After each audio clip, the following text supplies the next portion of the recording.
Hola a todos, es momento de las lecturas filosóficas de 2024. Ya el video anterior fueron unas lecturas de ficción de 2024, mis lecturas diría que favoritas, pero en realidad fueron las únicas lecturas de ficción que hice y se me olvidó nombrar, pero esto lo haré en un video aparte, porque creo que amerita un video aparte. El libro de Un verdor terrible de Benjamin Labatut. Haré un video sobre ese libro porque es muy bueno y se me olvidó colocarlo en el video pasado, entonces por ese motivo ahora va a necesitar un video suyo propio. Y bien, he leído mucha filosofía o he intentado leer mucha filosofía. Me dedico a la filosofía, entonces tiene sentido que esté leyendo bastante filosofía. Y dividí esto en varias secciones porque cuando yo leo, no leo completo, es decir, no tomo un libro y lo leo al 100% y luego paso al siguiente, sino que leo pedacitos por pedacitos o leo capítulos por capítulos. Hay libros que son de ensayos, entonces si necesito leer un ensayo en específico, tomo ese ensayo y lo leo y ya.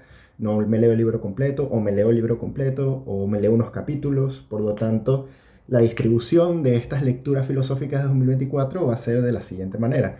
Los libros que estoy leyendo ahora para mi TFM, los libros que estaba leyendo antes en mi TFM, que eran libros que estaba leyendo por placer de leerlos, los libros que empecé me encantaron, pero leía ensayos. No iba al libro con la intención tal vez de leerlo entero, sino ensayos. Y no los terminé. Y finalmente los libros que terminé de filosofía. Entonces, nada, empezamos con los libros que estoy leyendo, es que los tengo todos aquí a la mano, pero desorganizados, viendo cómo hacerlo. Pero nada, empezaré con los libros que estoy leyendo ahora de filosofía. Estoy leyendo La Ética de Spinoza, pero como ya la leí, no la voy a mostrar, así que voy a mostrar los libros que me estoy leyendo para mi TFM, que son, porque mi TFM va sobre Spinoza. Si quieren que les hable un poco sobre mi TFM, se los puedo decir, déjenlo en los comentarios. El primer libro es La semiótica de Spinoza de Lorenzo Vinciguerra, que habla sobre el concepto de traza en Spinoza, que es un concepto que toma de uno de los lemas y uno de los axiomas y lemas y proposiciones en la sección de la parte 2 de la ética que hace como Spinoza realiza como una física o los elementos para cualquier física posible. De allí Lorenzo Vinciguerra toma el concepto de vestigia para hablar del concepto para tomarlo, traducirlo como traza, y su relación con el cuerpo, con la memoria, con la imaginación, con la muerte, con la vida, y con el conatus. Es un libro que al principio me estaba costando encontrar del valor, sobre todo en la introducción y en el prólogo, que me parecieron muy sencillitos, muy tranquilos. Pero luego ya cuando empezó a tomar pie en las cosas que decía y empezar a argumentar más y la forma en la que está escrito el libro, realmente es un libro excepcional, es un libro fantástico y maravilloso porque hace de los grandes problemas del espinosismo pequeños comentarios que no solo solucionan o intentan solucionar o intentan dar a un lado lo que algunos problemas generales del espinosismo, sino que es muy entendido con lo que dice. No dice una estupidez, no dice algo que no tenga sentido, sino que va construyendo poco a poco. Y es eso, a medida que van apareciendo estos problemas grandes en la historia del espinosismo, como por ejemplo el tema de la negatividad, ese tema tan utilizado por Hegel para criticar al propio Spinoza, Vinci Guerra lo menciona en una nota a pie de página y básicamente dice que el problema no es ese y sigue adelante y genera otra interpretación y genera otra línea argumentativa que sigue con el tema de la traza, que me parece brutal. Realmente es un libro genial, genial, genial. Voy por la mitad, así que bueno, cuando termine tal vez haga un video, no lo sé. Y el segundo es de François Surabichvili, Spinoza, una física del pensamiento. No lo he empezado, aunque tengo un post-it, pero es solamente para indicar que terminé la introducción y ya, no he leído el primer capítulo. Y bueno, François Surabichvili es un comentador de Deleuze. Él tiene un libro llamado El vocabulario de Deleuze, y Deleuze es una filosofía del acontecimiento, un libro introductorio, libros introductorios al final para bibliografía secundaria de Deleuze, pero también tiene obras propias como Literalidad, si mal no recuerdo, editada también por Cactus, y el arte como juego, también editado por Cactus, y obviamente, Spinoza, una física del pensamiento, editado por Cactus también. Sobre Spinoza, sobre Avicii escribió dos libros, y Spinoza, el concepto paradójico de su conservadurismo, que no está editado en español, solamente en inglés y en francés. Y este libro es básicamente eso, una física del pensamiento, cómo entender en Spinoza, porque ya Spinoza habla de una física de los cuerpos, pero qué pasa entonces con una física del pensamiento, cómo podemos plantearnos eso o simplemente pensarlo. Y a partir de ese pensamiento, quitar o dejar a un lado muchísimos conceptos mal utilizados o algunas problemáticas que no deberían ser tomadas en serio porque no se toma en serio realmente el problema del pensamiento en Spinoza. Un libro que estoy muy emocionado de leer porque leí su libro sobre Deleuze y me encantó. Leo siempre vocabulario de Deleuze cada vez que necesito alguna aclaratoria.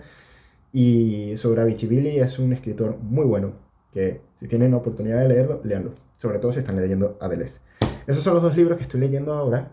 Ahora voy con los libros que estaba leyendo antes de empezar con estos y el TFM y tal. El primero es Power and Resistance, Foucault, Deleuze, Derrida y Althusser, de Yoshiyuki Sato, que es un filósofo japonés. Algo que me impresionó el año pasado es descubrir a tres filósofos japoneses que rondan hoy el mundo académico. Este es uno, otro vendrá más adelante, y el último es, ahora no me acuerdo el nombre, pero es el que habla sobre el comunismo, el degrowth communism, que ahora está en boca de todos, y Marx en el Antropoceno, que es un marxista. Este también tiene líneas de izquierdas y el siguiente que vamos a hablar también. Pero nada, ¿de qué se trata este libro? Básicamente, del concepto de poder en resistencia en estos cuatro autores, sobre todo en Foucault. A partir de una problemática en Foucault y por lo tanto una problemática dentro del estructuralismo, cómo entender el poder, cómo entender la resistencia a ese poder y cómo pasar algunos de las aporías que aparecen en las teorías de poder de Foucault, a partir, por ejemplo, de Deleuze, a partir, por ejemplo, de Guattari, a partir de las problemáticas que también instalan Freud y Lacan.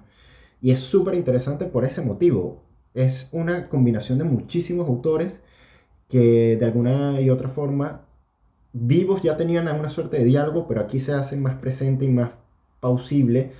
Y es una construcción gradual de conceptos de resistencia y un cruce entre tópicos y economías que resaltan realmente una erudición bastante impresionante. Esta fue la tesis doctoral de Yoshiyuki Sato y tuvo de jurado a nada menos que a Judith Butler, a Etienne Balibar y a Warren Montag, que son de los académicos más importantes vivos hoy en día.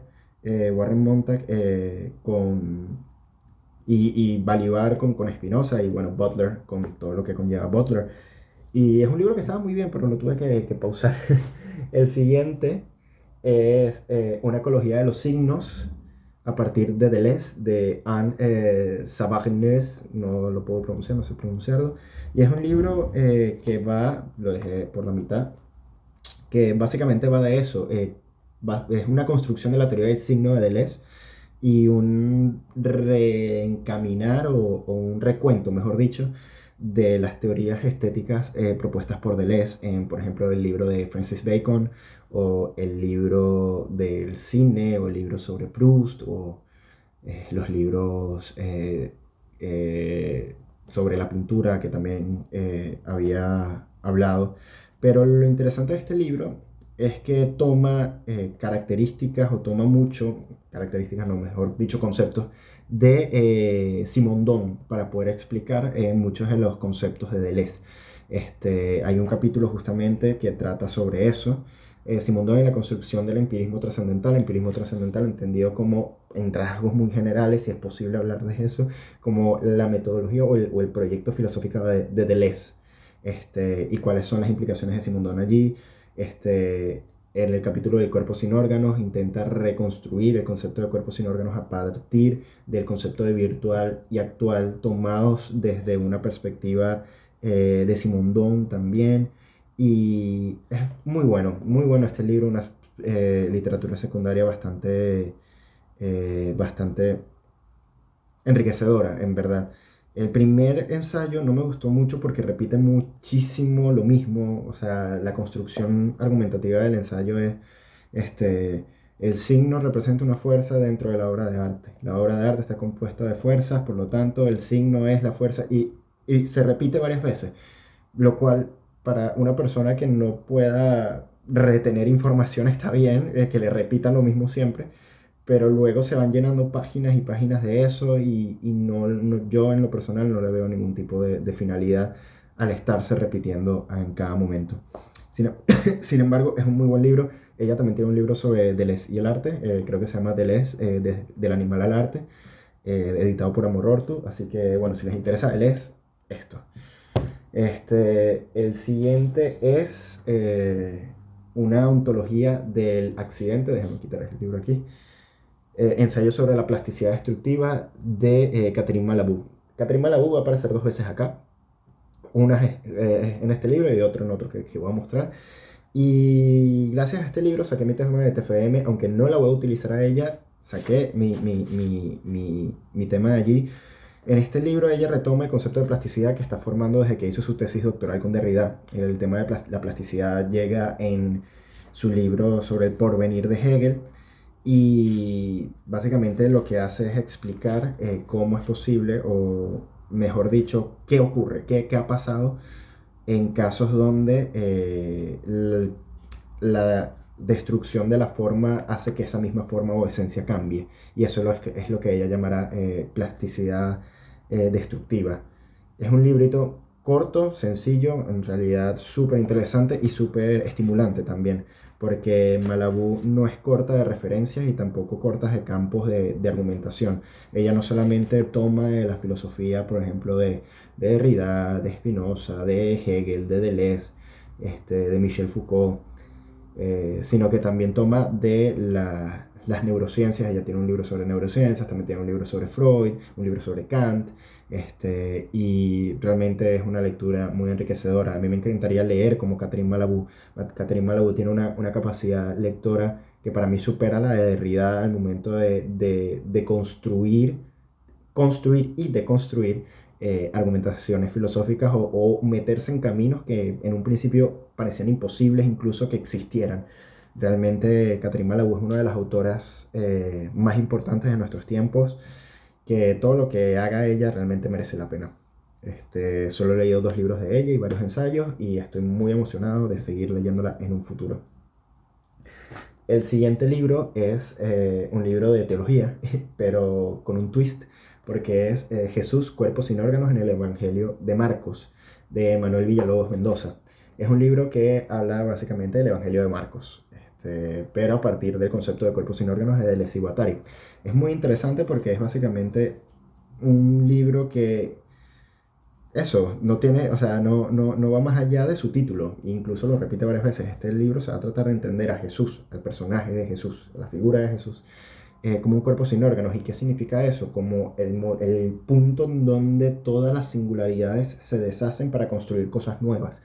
Entonces habla, por ejemplo, de cómo Jesús apareció y destruyó una forma de concebir la familia, concebir el Estado, concebir las personas para generar una nueva tierra, unas nuevas personas, una nueva Israel, por ejemplo, que es lo que dice en el libro. Me parece un libro muy bueno, está muy bien escrito, tiene un prólogo bastante,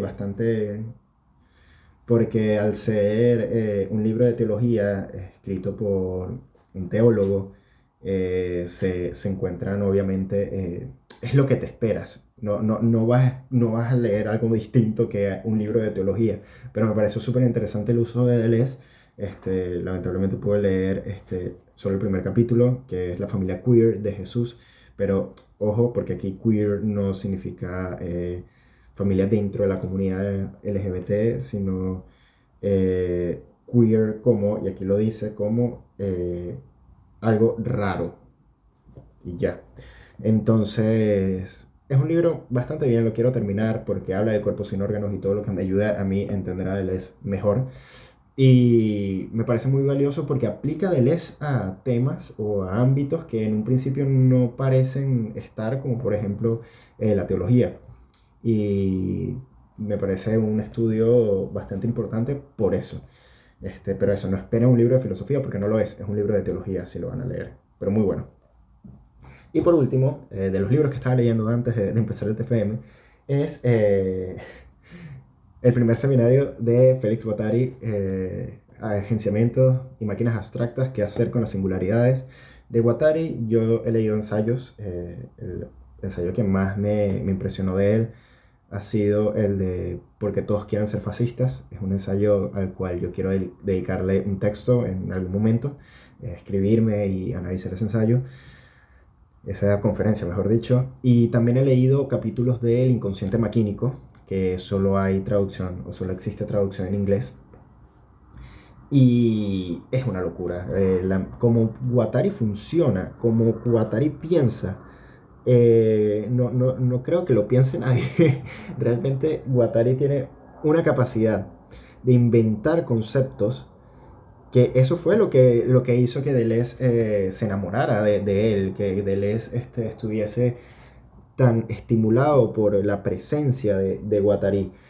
Él tiene una forma de hablar, de concebir los conceptos, de entender la realidad, que merece toda la atención que tiene Deleuze, pero no tiene Guattari, no tiene esa atención, porque no es filósofo tradicional.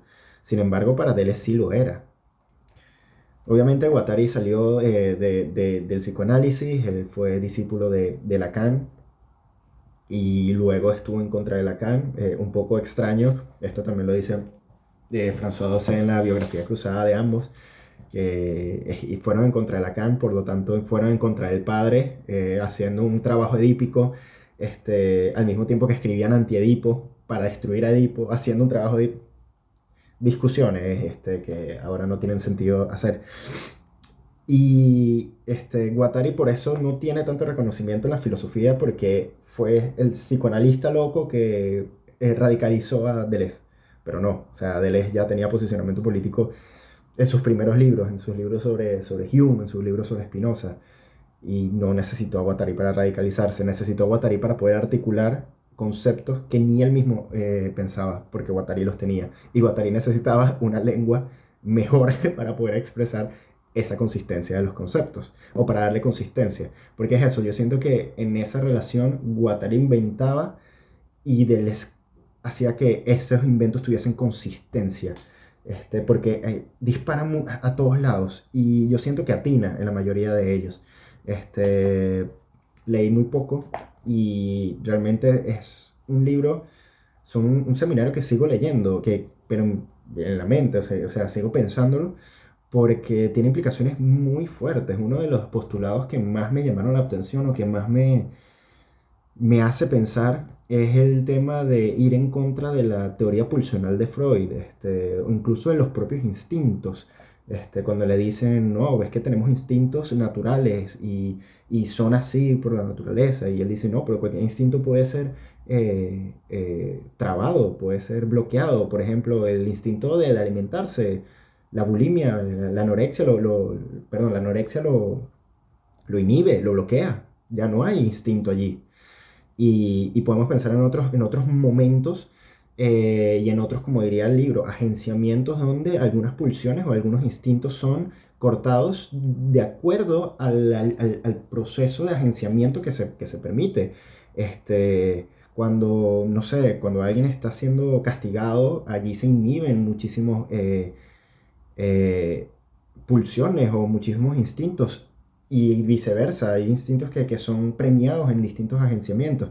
Ese concepto en particular a mí me voló la cabeza y todo el tema del inconsciente subjetivo, el inconsciente maquínico, el inconsciente material, genial, genial. Guattari, yo lo quiero mucho y siempre va a ser uno de mis autores de referencia.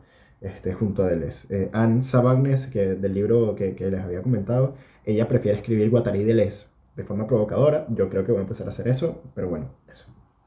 Ahora vamos con los libros que todavía no hemos llegado a los libros que he terminado. Estos son los libros que he estado leyendo. Ahora voy con los libros que empecé a leer, pero solo me dediqué a capítulos. El primero de ellos, y me da risa porque aquí está el ticket, la factura, es Deseo Postcapitalista, porque no tenía marca libro, Deseo Postcapitalista de Mark Fisher. De Mark Fisher había leído muy poco. The Weird and the Eerie, algunos capítulos de Realismo Capitalista, algunos capítulos de Hauntología y algunos de sus entradas en K-Punk, pero nunca me había sentado realmente a leerlo. Y Mark Fisher es una de las figuras en la filosofía más importantes de los últimos años. Y consideré leerme este libro porque primero, esta edición salió este año, y segundo porque el tema del deseo lo vinculó con Deleuze y Guattari, entonces ya ahí me enganchó. Me pareció un libro bastante bueno, leí el primer capítulo y parte del segundo. Recordar que estas son las últimas clases que realizó Mark Fisher antes de suicidarse. Hay una introducción de Matt Colhun, que también es filósofo, estudiante de Mark Fisher, que tiene varios escritos también. Matt Colhun explica cuáles eran las dinámicas de las clases. Y de este libro solo me leí el primer capítulo, que es sobre el concepto de postcapitalismo. Lo que me interesó es la idea de que, claro, qué es el deseo, qué es el deseo postcapitalista, qué es el postcapitalismo, y lo tomas de varias perspectivas y de varias lecturas, porque claro, estos eran clases, o sea, no es un libro que va a desarrollar un concepto hasta sus últimas consecuencias, sino un libro que, ok, chicos, se leyeron esta lectura de Marcuse, vamos a discutirla, qué opinaron de esto, qué piensan de aquello, y ahí se va dilucidando no solamente el texto, sino la idea de poscapitalismo de Fisher. Es un libro muy bueno, realmente lo recomiendo muchísimo porque es súper, súper fácil de entender. Fisher escribe, y no solo escribe porque aquí te das cuenta, porque son transcripciones que habla muy bien. Y nada, lo recomiendo muchísimo. Voy a ir apurando porque si no puedo estar todo el día acá. Este libro lo compré hace 2 años y lo leí bastante, fue en 2024. Y sobre todo leí un capítulo para un texto que escribí en mi página Derivas Esquizoanalíticas, si quieren pasarse por ahí, que es el libro Fuera de sí mismas, motivos para dislocarse, editadas por Luciana Cadía y Ana Carrasco Conde. Me leí específicamente los capítulos, el primero, Mimesis icónica y Mimesis fantasmal, de Ana María Brigante, que es lo que pone una imagen de Emma Gala, Cuerpos inalterados, de Laura Quintana, y Diplomacia caníbal, de Amanda Núñez. Este libro lo compré por tres autoras, que son Emma Gala, Laura Quintana y Amanda Núñez. Esas tres, de alguna manera, han posibilitado en mí una transformación filosófica como ninguno otro. El texto sobre la potencia y la potestas de Amanda Núñez me cambió la vida y la forma de entender la filosofía. Es un texto que para mí es fundamental y seminal y perfecto. Realmente es un texto increíble. Y también Emma Ingala, una filósofa de alto, alto, alto calibre, y Laura Quintana, que representando a Latinoamérica desde Colombia, tiene una propuesta política muy, muy, muy interesante. No voy a hablar mucho de los ensayos, simplemente decirles que este libro es un libro que recopila escritos de distintas autoras que tratan el tema de cómo entendernos a nosotras, cómo entender a las mujeres, cómo las mujeres se entienden a ellas mismas, este, a partir de modelos filosóficos que van más allá de una simple descripción, sino desde muchísimos puntos de vista. Por ejemplo, el de Amanda Núñez habla desde la antropología, el de Laura Quintana habla desde las obras de arte, el de Mengala habla desde Spinoza, por ejemplo, Butler, Deleuze. Es muy interesante, muy increíble lo que han logrado estas autoras con este libro, que me parece importantísimo por no solo la calidad filosófica, sino la importancia política que tienen. Hay muchísimos otros capítulos que hablan, por ejemplo, sobre el psicoanálisis, sobre este, más cosas. Ahora no recuerdo porque también estoy viendo la pila de libros, entonces estoy pensando qué decir. Y nada, si tienen la oportunidad de leerlo, léanlo porque no tiene ningún tipo de desperdicio. Van a encontrar algo valioso en cualquiera de estos ensayos y tienen una modalidad muy interesante que es que después de cada ensayo hay un comentario de otro autor del libro sobre ese ensayo, ampliando, preguntando, construyendo y realizando un diálogo entre ellas. Es un libro genial. El siguiente libro, que solo leí un capítulo, es de Judith Butler, Sentidos del sujeto, y específicamente el capítulo de El deseo de vivir, la ética de Spinoza bajo presión, que es un texto que aborda la ética de Spinoza y sobre todo la idea de conatus a partir de dos autores, o mejor dicho, en diálogo o en confrontación con dos autores que serían Freud y Levinas. Levinas haciendo una crítica a un supuesto individualismo de Spinoza, que para mí no hay individualismo de Spinoza. De Spinoza hay todo menos individualismo. Puede haber individuación, más no individualismo.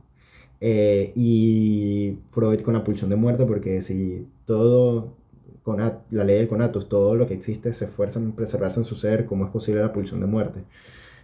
Algo interno que él choque con la constitución del cuerpo en general. Es un texto muy bueno, realmente. Una buena lectura de Spinoza, buena lectura de Lacan, de Freud, y buena lectura de Levinas, aunque no he leído mucho de Levinas. Es un libro que en general me parece muy interesante porque el tema del sujeto es un tema que a mí me apasiona mucho y ella en este libro lo aborda desde Descartes, desde Malebranche, desde Hegel, Kierkegaard, Sartre y Fanon y Spinoza. Y nada, es un libro muy bueno. Lean a Butler. Butler es genial, por favor, lean a Butler.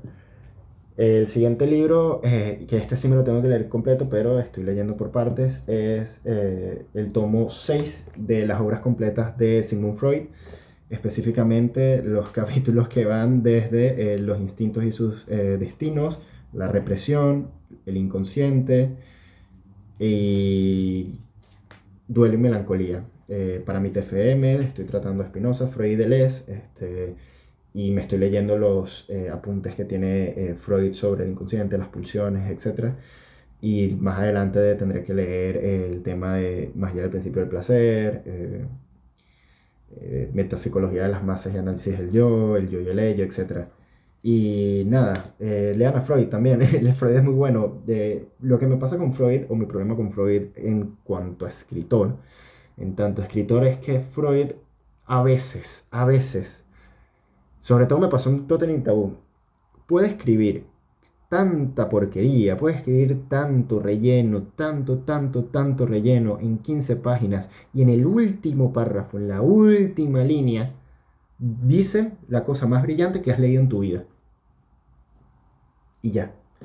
Obviamente, la pedagogía de Freud requiere esa metodología de escritura, porque Freud no escribía para filósofos, lo escribía para psicólogos, intentando siempre justificar la existencia del psicoanálisis. Incluso en lo primero que escribe en Los instintos y sus destinos es una descripción de la ciencia. O sea, ¿por qué el psicoanálisis debe ser tomado como ciencia? Porque esto es ciencia. Esto que estoy escribiendo aquí se puede definir como ciencia. Por lo tanto, puedo decir que lo que yo estoy haciendo a partir de estos resultados es ciencia. Ok, como tú quieras.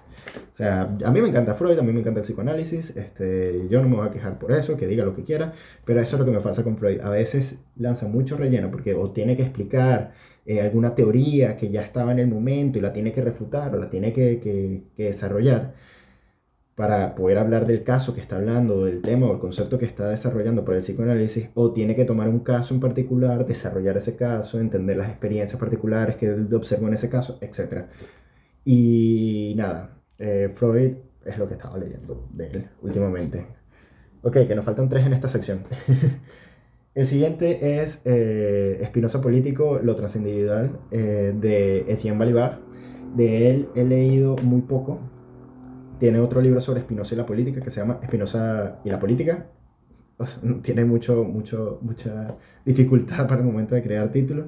Pero este libro me parece súper interesante porque en inglés está como The Transindividual, Spinoza and Politics, creo, pero solamente cubre los 3 primeros ensayos de este libro. Este libro tiene más ensayos todavía, ensayos que aparecen en otros libros recopilatorios de donde participó Balibar. Balibar es un autor que yo subestimé, porque realmente no solo escribe muy bien, sino que es un filósofo con todas las de la ley. Un filósofo que va hasta lo último, hasta lo último, hasta lo último, hasta lo último, brillante, desarrolla muchísimo, escribe muchísimo.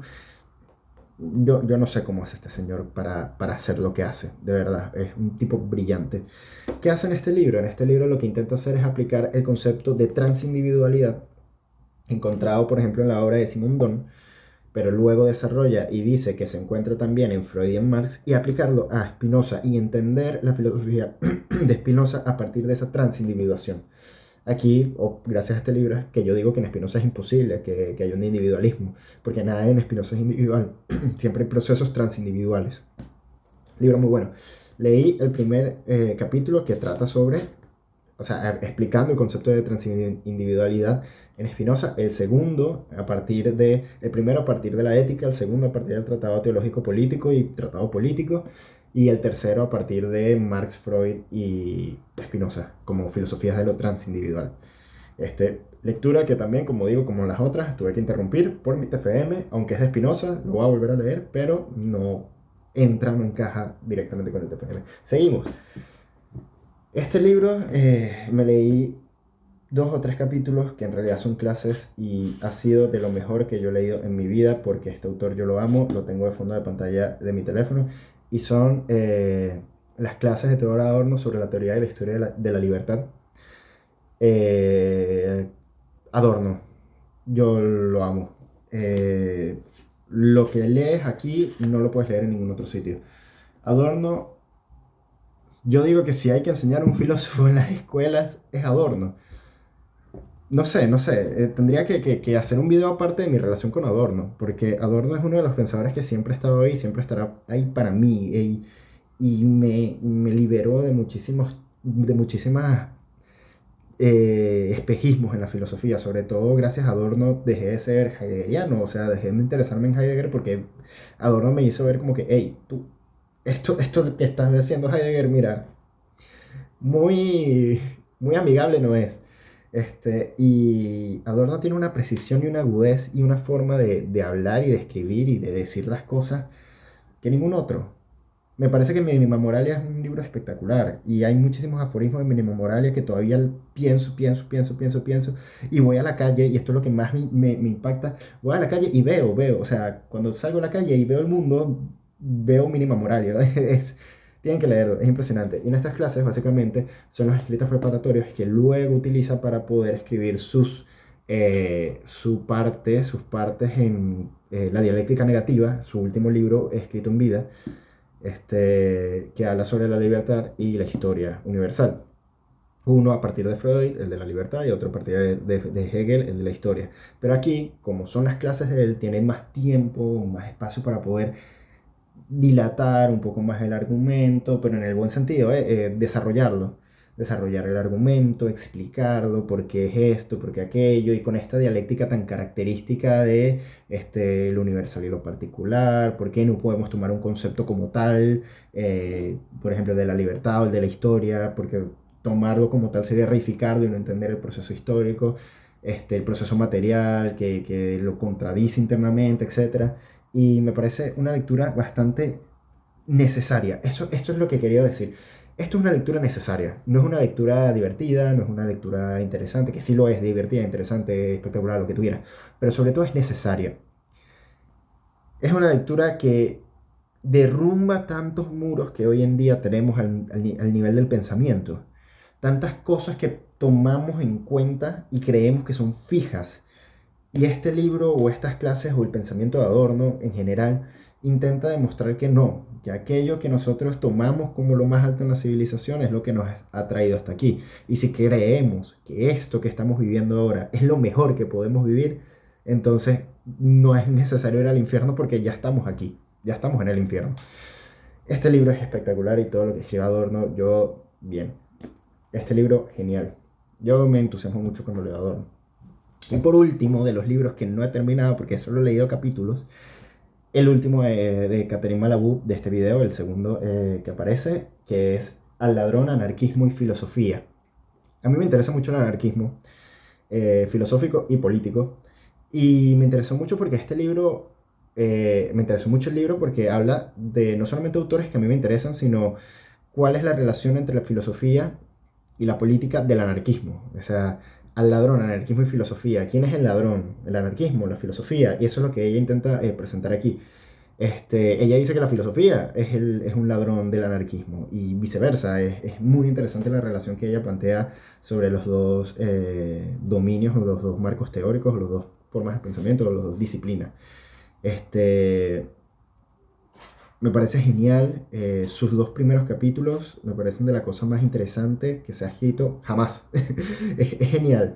El primero sobre la disociación entre anarquía y anarquismo. Anarquía entendida como eso, la filosofía, anarquía de pensamiento, y luego anarquismo como práctica, como autores como Bakunin o como Proudhon, y me parece súper interesante, y sobre todo el siguiente capítulo, el capítulo 3, la virtud de los directores de coro. Este capítulo, este capítulo debería enseñarse en todos los cursos de filosofía política clásica. ¿Por qué? Porque es una deconstrucción de la política de Aristóteles. Genera o propone tres momentos en la filosofía política de Aristóteles que son aporías, es decir, contradicciones sin solución, o momentos en donde el pensamiento llega a un callejón sin salida, donde pone en cuestionamiento el canon general de la filosofía política, porque de alguna manera, tanto Platón como Aristóteles, y luego pasando por los grandes, Hobbes también, constituyen lo que son las reglas fundamentales o los benchmarks o los puntos clave para entender la filosofía política y el pensamiento político. Y lo que hace ella es irse al cimiento. Vamos a leer la política de Aristóteles. Y leyendo la política de Aristóteles nos damos cuenta de que Aristóteles no encuentra ningún tipo de fundamento en la política. O sea, él lo que llama polis no tiene fundamento en sí mismo. El fundamento de la polis está por fuera de la polis. Por lo tanto, la polis no tiene un arjé, no tiene una, una legitimidad que le da a él mismo, no tiene una dirección, no tiene arjé. La política en Aristóteles siempre anarjé, es sin arqué, es sin anárquica, valga la redundancia. Y explica por qué. Y lo hace de una manera tan precisa, tan directa, tan aguda, que por eso digo que yo quiero leer como Catherine Malabou. Lean este libro, es genial. Ya, basta. Ok, ahora los libros que sí leí. Este video se va a hacer más largo de lo que está haciendo ahora mismo. 37 minutos y seguimos. Ok, vamos entonces con los libros de filosofía que sí terminé. Y voy a hacerlo lo más rápido posible. Si alguno de estos les interesa y quieren que haga un video sobre alguno de estos, a la gente que me esté viendo los 37 minutos lo puede hacer. El primero es Spinoza y el arte. Es un libro bien. Es un libro que le pienso hacer una reseña escrita y mandarlo a que alguien me la publique si alguien me quiere publicar. Es un cuaderno. El propio autor lo considera así. Es una colección de textos. Dice que procura conservar la forma de cuaderno de trabajo. Es un libro que habla sobre la relación de Spinoza y el arte, una relación que al principio no se ve tan evidente porque en qué momento Spinoza habla sobre el arte, sino muy pocos ninguno. Pero en este libro se hace una relación tan bella y el autor Diego Tatián realiza, a mi parecer, unas investigaciones bastante enriquecedoras que más que cerrar el tema, lo que hace es expandirlo a muchísimas direcciones posibles. La relación de Spinoza con el barroco, la relación de Spinoza con la potencia de la imaginación o de la imagen, el artista spinociano como productor, y Diego Tatián se encarga de hacer la referencia de Foucault, por ejemplo, cuando dice que hay que vivir como una obra de arte, entonces lo toma desde allí diciendo que no, porque el arte y el productor y Spinoza y tal, me parece genial y tiene algunas ilustraciones al final que son muy bellas y momentos muy, muy preciosos al final de este libro que vale muchísimo la pena a pesar de todo. Muy buen libro. El segundo es, el siguiente libro es El orden del discurso de Michel Foucault, que lo quiero emparejar con otro libro que también leí de Michel Foucault este año, que es Nietzsche, la genealogía de la historia. Me gustó más este que este. Este es un texto y esta fue una conferencia. Cuando leí el orden del discurso no hubo mucho para mí que me dijera más allá de las cosas que ya sabía del texto. Y cuando ya lees a Foucault, este libro, este texto te va a resultar bien, te va a aclarar muchísimas cosas, pero no lo encuentro tan estimulante como otros textos de Foucault o el texto siguiente que voy a mencionar, que ya lo mostré, que es el de Nietzsche, de Genealogía de Historia. Habla básicamente de eso, cuál es la función del discurso, qué es lo que hace un discurso y por qué a Foucault le interesa tanto estudiar el discurso. Y luego está la otra cara de la moneda, que es el poder, que este libro, este texto de Foucault es cine, es muy bueno. No me gusta la edición de pretextos porque ahora vamos a ver otros libros de pretextos y esta edición tiene la letra muy grande, tiene la letra muy grande. Me pareció que tiene, ¿cuánto? 70, 80 páginas. Me pareció que podía haber sido 20 páginas en una letra más pequeña. Y para mí no había ningún problema, pero me imagino que la editorial necesitaba publicarlo con más páginas. No lo sé. Este libro es genial, este libro es increíble, este libro es impresionante. Lo tengo todo rayado, lo tengo todo escrito, todo. Me encantó este libro. Porque toma las tópicas de Nietzsche. Foucault toma las tópicas de Nietzsche y las expande para poder entender cuál es la posición del poder en todo esto que él está hablando. O sea, porque Foucault, claro, ya parte del ver y el hablar. Ya hablé, y esto lo escribe luego de escribir, este, sin mal no recuerdo, la arqueología del saber. Entonces él ya escribió las palabras y las cosas, él ya escribió la arqueología del saber, él ya escribió la época la época de la locura en la época clásica. Ahora se me olvidó el nombre. Este, sí, Madness and Civilization, así es como está en inglés. Historia de la locura en la época clásica se llama. Tampoco era tan difícil. Tengo entendido, tendría que volver a revisar las fechas, pero este libro lo escribe después de todo eso. Ciertamente después de las palabras y las cosas, por ejemplo. Y aquí es donde hace el cambio. Aquí es donde hace la transformación y que, ok, pero aquí hay otro factor que tenemos que tomar en cuenta que es el poder y por qué el poder es tan importante en la teoría de la historia y qué es la historia y qué es la genealogía y por qué Nietzsche le interesa tanto y por qué a mí Foucault me interesa tanto. Es un libro genial, es un libro perfecto. Léanlo, léanlo, lean este texto, es muy bueno. Me molesta un poco también las decisiones editoriales que se han tomado a partir de o gracias a este texto, porque muchísimos libros o recopilaciones deberían estar incluidos este texto, porque como digo, es un texto que puede abarcar 20 páginas si se usa una letra más pequeña. Pero en libros como la microfísica del poder, sé que hay una edición que sí, pero ahora la edición del siglo XXI no la tiene puesta, no la tiene incluida. Salió una obra de textos esenciales de Deleuze, un libro de Foucault, perdón, que es enorme, obras esenciales de Foucault, y no aparece que es una obra súper esencial. Y bueno, no sé, realmente me parece que están aprovechando de que dice Nietzsche para, no sé, para vender aparte y cobrar más, no sé, me parece una estupidez. El siguiente librito, que es un texto sacado de una conferencia que a mí me cambió muchísimo y me hizo apreciar. Ya van a ver por qué puse esta cara a este autor. Y es de Paul Preciado, me hizo apreciar mucho Preciado, que es Yo soy el monstruo que os habla, un informe para una academia de psicoanalistas. Me pareció un texto brutal, brutal, crudo, perfecto en todos los sentidos, tanto en la forma en la que está escrita, como los temas que trata, como la provocación, como las conclusiones, todo de este libro es perfecto, perfecto. ¿Qué trata? Paul Preciado fue invitado a dar una conferencia en la Academia de Psicoanálisis de Francia. Obviamente la situación de Paul Preciado es una situación o es un momento, una singularidad muy particular por ser un hombre trans, que se presenta enfrente de la Academia de Psicoanalistas, donde en el psicoanálisis o eres hombre o eres mujer y Edipo, y ya, y se acabó, y para tu casa, y paga, y listo. Y Paul Preciado dice, yo soy algo que ustedes no entienden, yo soy algo que ustedes no comprenden y no comprenderán jamás y no querrán comprender jamás, porque yo soy el monstruo que les habla, yo soy algo que ustedes no pueden entender y vengo a hablar desde ese lugar que ustedes no saben, yo voy a hablar desde ese lugar para justificar o para decirles por qué el psicoanálisis, si no quiere morir en los próximos años, tiene que transformarse y reconstruirse. Y este texto explica las razones por qué. Un texto genial.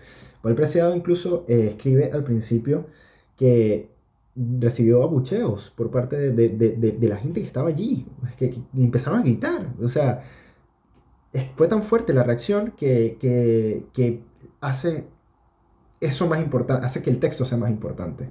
Si te interesa el psicoanálisis, si has leído algo de Foucault, si has leído algo de Deleuze y Guattari, te interesa el psicoanálisis, tienes que leer este libro. Es una lectura obligatoria. O sea, es como el libro de Adorno. Es una lectura obligatoria. Porque este libro trata sobre temas que, si queremos avanzar en las ciencias y sobre todo en el psicoanálisis y en el entendimiento de esto que llamamos de personas, o sea, personas transgénero, personas heterosexuales, personas homosexuales, lo que sea, hay que leer este libro, hay que leerlo, es impresionante, es muy, muy, muy, muy bueno. El siguiente libro no va a hablar mucho, solamente lo va a mostrar, es Jun Fujita-Hirose, Cómo imponer un límite absoluto del capitalismo. Este es el segundo japonés de los tres que había pensado al momento de mostrarles el de Power and Resistance. De este libro ya hablé en una reseña, un comentario mucho más amplio, así que nada, véanlo. Ahora vamos con la diversión del año. Este año yo leí mucho a dos autores, uno más que otro, que fueron revelación. El primero de ellos es el filósofo político italiano Roberto Esposito con Política y Negación por una filosofía afirmativa. Este libro tiene que estar en todos los colegios. Ya me estoy pasando, ya estoy diciendo que todos los libros que leo tienen que estar en los colegios y tienen que ser... Pero no, si lees filosofía política, si te interesa la filosofía política, si estudias filosofía política, teoría política, si conoces a Carl Schmitt, si conoces a Hobbes, si conoces a Rousseau, si conoces a Locke, si te gusta Weber, si te gusta Marx, lo que sea, tienes que leer este libro. Este libro es un filtro, porque este libro propone una tesis que es que todo lo que nosotros entendemos de la política y por político pasa a través de una metafísica de la negación.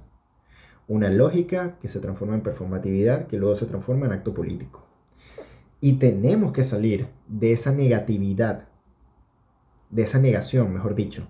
Porque lo que intenta hacer Expósito no es eliminar lo negativo, porque para Expósito eso siempre va a existir, sino la metafísica de la negación implícita, no solamente en la filosofía política, sino también en distintos momentos de la filosofía del pensamiento, en el psicoanálisis, en la filosofía de Heidegger, en la filosofía de Hegel, pero no Hegel en sí mismo, sino de Kojev, que fue traductor y enseñó a Hegel en Francia.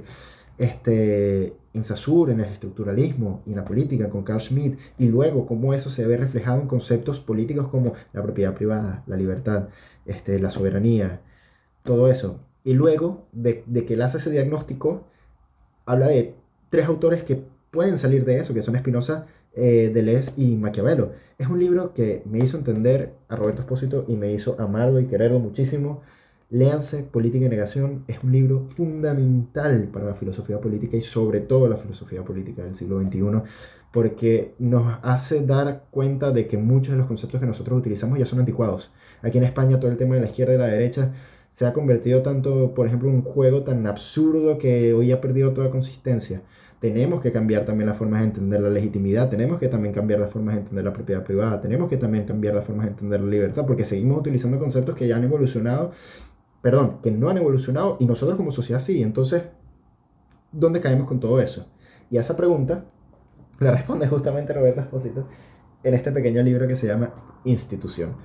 Forma parte de una apertura que realizó Roberto Espósito, que empezó con su libro Poder Instituyente, perdón.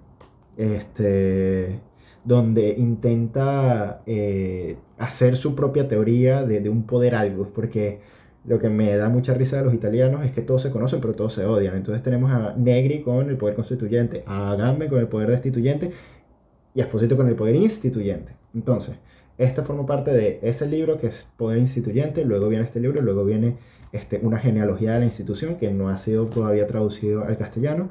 Y en este pequeño libro, que en realidad es un libro que funciona como introducción al pensamiento de Expósito, pero al mismo tiempo como planteamiento general para abarcar más problemáticas que en otros libros tal vez tratará, no estoy seguro porque no los he leído, pero habla de qué es la institución. ¿Por qué hoy en día somos tan reacios a la institución? Vale la pena seguir creyendo en las instituciones y vale la pena seguir pensando en las instituciones. Vale la pena seguir viviendo de forma institutiva. Para Expósito sí, porque para Expósito la vida instituye y toda institución produce vida. Pero las instituciones están en este juego de movilizar o quedarse quieto.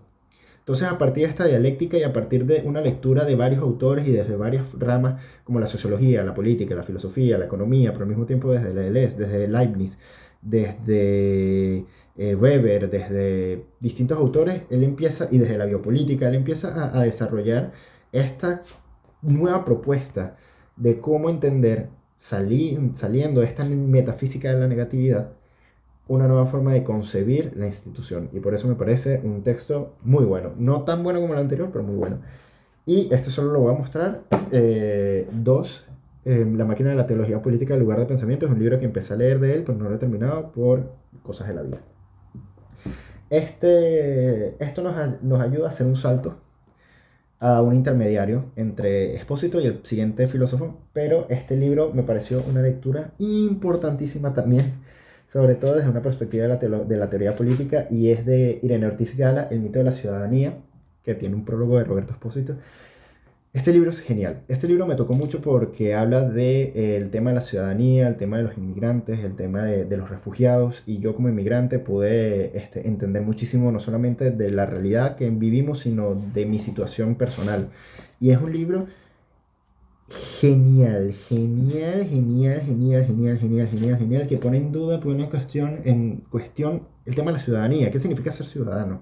Entonces, a partir del estudio de las premisas, de las tradiciones ciudadanas o cívicas de Grecia y de Roma, de Atenas y de Roma, intentando hacer una genealogía a partir de allí, intenta explicar cuál es la situación que vivimos hoy, porque este es el tema recurrente también en el autor que voy a mostrar más adelante, y también en el autor que vimos que fue Roberto Expósito, y también lo hace en Ortiz Gala, y es esta suerte, y lo vimos, Foucault lo hace también, esta suerte de genealogía, la genealogía como forma de entender nuestro presente. Entonces, buscar allí esos espacios, esas rupturas, esos momentos que constituyen nuestro presente y que van muchísimo más atrás.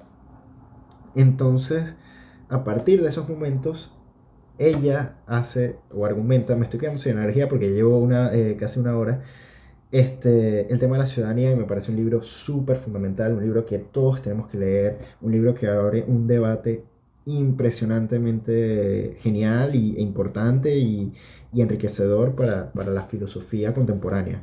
En un libro que vamos a ver más adelante, el autor dice que el refugiado es el nuevo sujeto político, y ella lo toma en serio y lo expone de una manera impresionante.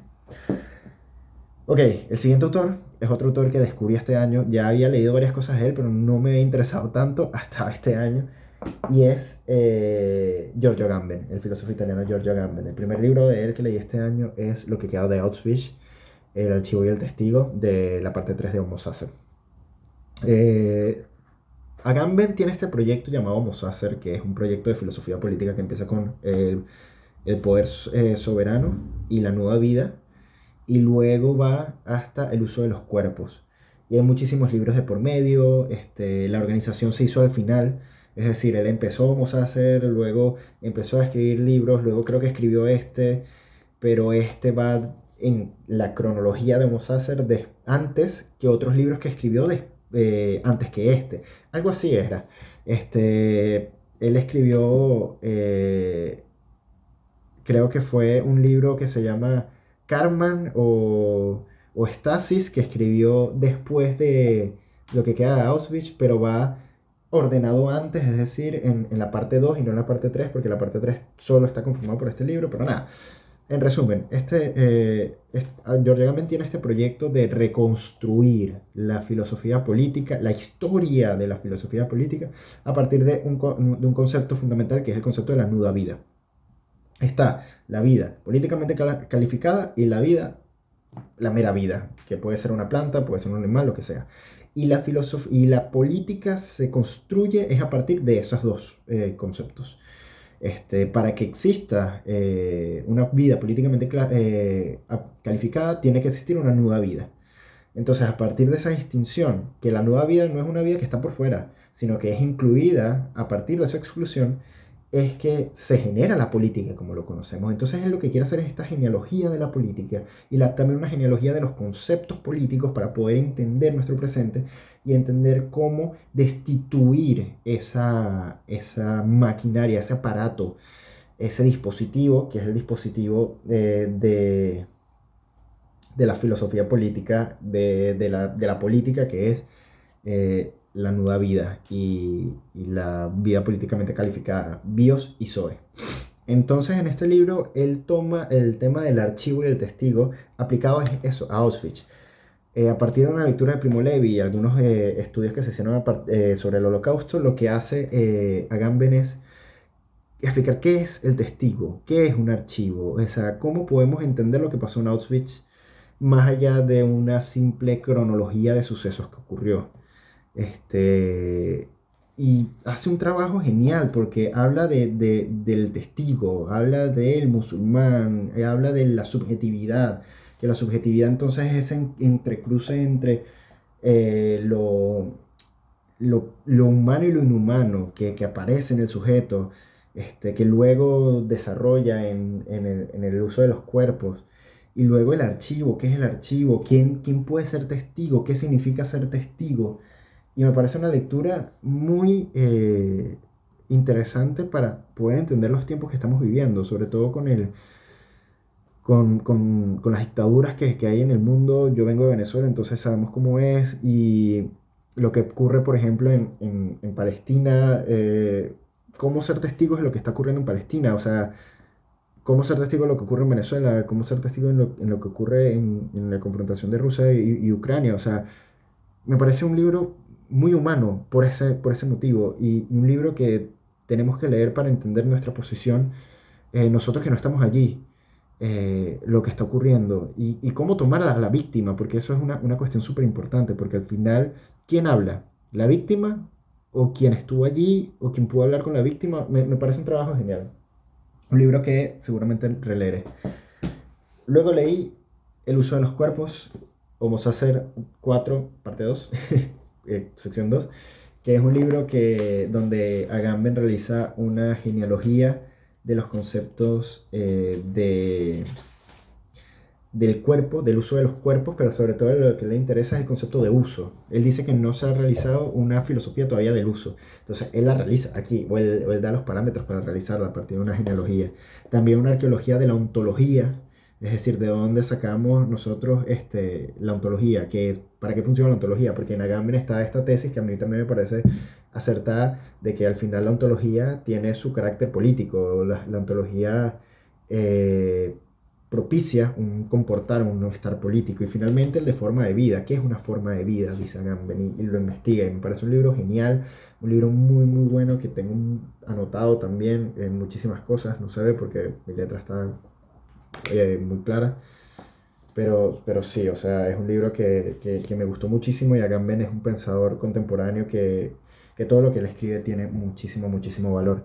Hay algunas cosas que obviamente no podemos estar de acuerdo con Agamben. Normal su posición sobre el proceso de vacunación y el COVID fue un poco controversial. No voy a decir que no y tampoco comparto mucho lo que él pensaba. Tiene su punto, pero no lo comparto. O sea, ok, está bien, es una forma biopolítica de control, pero entonces, ¿qué hacemos? O sea, no sé, eso me parece un poco raro.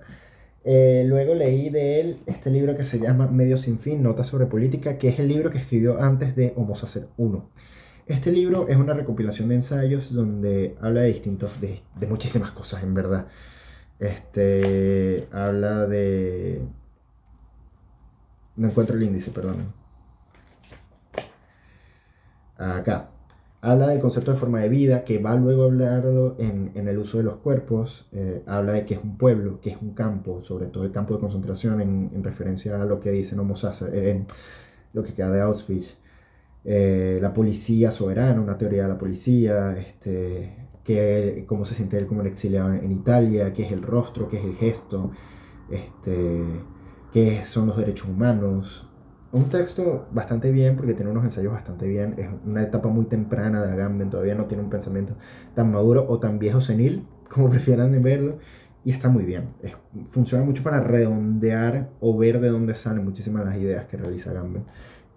Hay una cosa que no me gusta de Agamben y es que literalmente copia y pega lo que escribe. Lo toma, el mismo párrafo, copiado, pegado en su libro que sacó 20 años después. Y ya. Y no desarrolla más ni quita más. Lo copia y lo pega. Luego me leí una de sus obras fundamentales, que no es Homo Sacer, uno todavía lo tengo que leer, que es El Reino y la Gloria, una genealogía teológica de la economía y el gobierno, que intenta hacer una explicación de la política contemporánea. La teología política intenta explicar la política contemporánea a partir de la figura del soberano. Pero Agamben dice, ok, bien, pero hay otra forma de entenderlo, que es a partir de la economía. Economía no entendía como eso, dinero, cuestiones como la entendemos hoy en día, la ciencia que estudia, la repartición de los bienes finitos de la humanidad, etcétera, del mundo, de los recursos finitos, la distribución, el acceso, lo que sea, sino la organización, oikos, oikonomía, como se concebía, como esa organización de la casa, como esa distribución de la casa. Entonces, a partir del concepto de economía traído desde la oikonomía divina, que sería la economía de los misterios, o el misterio de la economía, como luego se transforma, porque lo que hace Agamben es leer muchísimos clásicos y entender, hey, miren, esto lo decía San Agustín, pero luego llegó este autor y lo cambió. ¿Y por qué lo cambió? ¿Y por qué lo cambió? ¿Y cuáles son las consecuencias políticas y filosóficas y teológicas de esto? Y me parece un texto brillante. El último capítulo es fenomenal, es genial. Eso sí, una cosa con Agamben. Es muy posible, o a veces pasa muchísimo, que Agamben te lance una cita, los tengo muy rayados el libro también, te lance una cita en griego, en latín, en otro idioma, sin traducir, no lo traduce y luego lo expone. Y este libro, que tiene 500 páginas, son como 100 páginas de cosas sin traducir y luego algo brillante. Más o menos lo que pasa con Freud. Pero Agamben se me hace mejor la lectura porque Agamben es filósofo, entonces es preferencia personal. Luego me leí de Agamben El Reino y el Jardín, que es una exposición sobre la teoría del jardín del Edén y la naturaleza humana. Es decir, nosotros entendemos la naturaleza humana a partir del jardín del Edén, o entendemos el fin del hombre a partir del jardín del Edén, o es lo que vamos a llegar a ser, o es lo que fuimos. Y Agamben lo que va a hacer es entender o desarrollar esta idea de, ok, ¿qué constituye el jardín? ¿Cuáles son las implicaciones del jardín? Nosotros fuimos echados del jardín. ¿Por qué fuimos echados del jardín? Por el pecado. Pero realmente fue por eso. Entonces, a partir de un estudio genealógico de algunos textos o arqueológicos, como quieran, porque sí hay una distinción, pero no me voy a poner a hablar de la distinción en este video, de algunos textos de San Agustín, y luego realiza un estudio diciendo que San Agustín básicamente se inventó el tema de que todos nacemos con el pecado, porque había que justificar de alguna forma los sacramentos. Y luego habla de otro autor que fue condenado a la hoguera, que es Erígena. Y luego habla de Dante, que me encantó, porque a mí me encanta Dante, ya pudieron ver en el video anterior, de cuáles son las alternativas a esa lectura. Es posible pensar que tal vez el jardín no es algo que tengamos que llegar o de lo que hemos sido expulsados, sino que es algo que podemos construir hoy. Y si el jardín es algo que podemos construir acá. Hay un texto de Marcelo Tari, que es agambeniano, que hace una reseña de este libro y expande algunos punticos muy precisos, pero muy iluminadores para entender este texto. Y parte de eso, de esta propuesta destituyente de que no, tal vez el jardín no está más allá ni más acá, sino que está aquí. O sea, podemos construirlo, pero tenemos que primero salir de estas cosas. Y por último, ninguno de estos libros que he mencionado hasta ahora tienen ningún tipo de orden, simplemente los tenía así apilados. El libro de Walter Benjamin, la tesis sobre el concepto de historia y otros ensayos sobre política, historia política. ¿Qué decir de Walter Benjamin? Walter Benjamin es muy bueno. Ya, lo he estado leyendo para el máster y le he podido agarrar el cariño que se merece. Este libro tiene, como dice, concepto la tesis sobre conceptos de la historia, pero también tiene fragmento teológico político, capitalismo como religión, teoría del fascismo alemán, para una crítica de la violencia, y Edward Fuchs, coleccionista e historiador. De todos estos textos, el que más a mí me hizo apreciar a Benjamin fue para una crítica de la violencia. Un texto que para muchos es complicado, sí lo es, pero tiene momentos de tanta claridad, tanta lucidez y tanta fuerza que no puedes ver la realidad de otra manera después de leer este texto. En este texto entendí que Agamben es benjaminiano. Toma la teoría de Walter Benjamin y la lleva hasta sus últimas consecuencias. Y es un texto que escribe antes de las tesis de la historia, pero se siente posterior incluso. Es genial. La crítica para la violencia es genial. Es un texto increíble que hay que leer sí o sí, si te gusta la teoría política. Y ya, eso es todo. 1 hora y 5 minutos, 6 minutos, no lo sé. Gracias por ver, si se quedaron hasta aquí.